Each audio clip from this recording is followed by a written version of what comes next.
આપ સર્વોને હેતપૂર્વક જય શ્રી સ્વામિનારાયણ। આજની સત્સંગ કથા વાર્તા નિજ મંદિર સાવરકુંડલા। જય શ્રી સ્વામિનારાયણ। આજે આપણે અષાઢ માસના શુક્લ પક્ષમાં આવનારી દેવશયની એકાદશીના વ્રત વિધિ અને મહાત્મ્યની કથા વાર્તા અતિભાવ સહિત સાંભળશું। અષાઢ માસના શુક્લ પક્ષમાં આવતી એકાદશીનું નામ દેવશયની અથવા દેવપોઢી એકાદશી છે।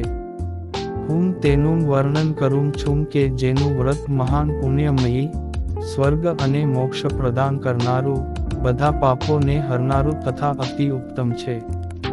અષાઢ માસના શુક્લ પક્ષમાં દેવપોઢી એકાદશીના દિવસે જેમણે કમળના પુષ્પથી શ્રી વિષ્ણુનું પૂજન તથા એકાદશીનું ઉત્તમ વ્રત કર્યું છે, એમણે ત્રણેય લોકો અને ત્રણેય સનાતન દેવતાઓનું પૂજન કર્યા સમાન છે।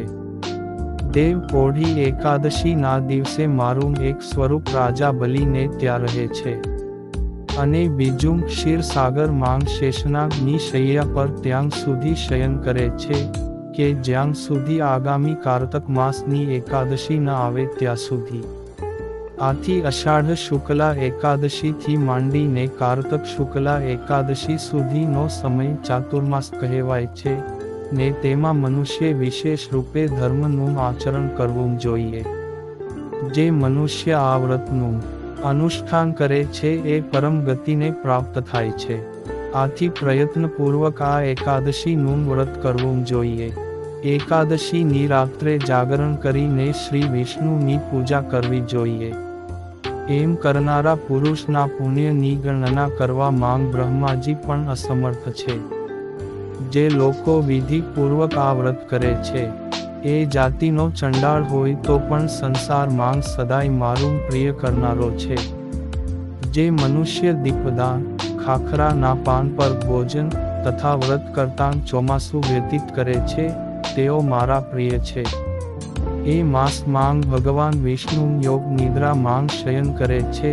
આથી મનુષ્ય ભૂમિ પર શયન કરવું જોઈએ।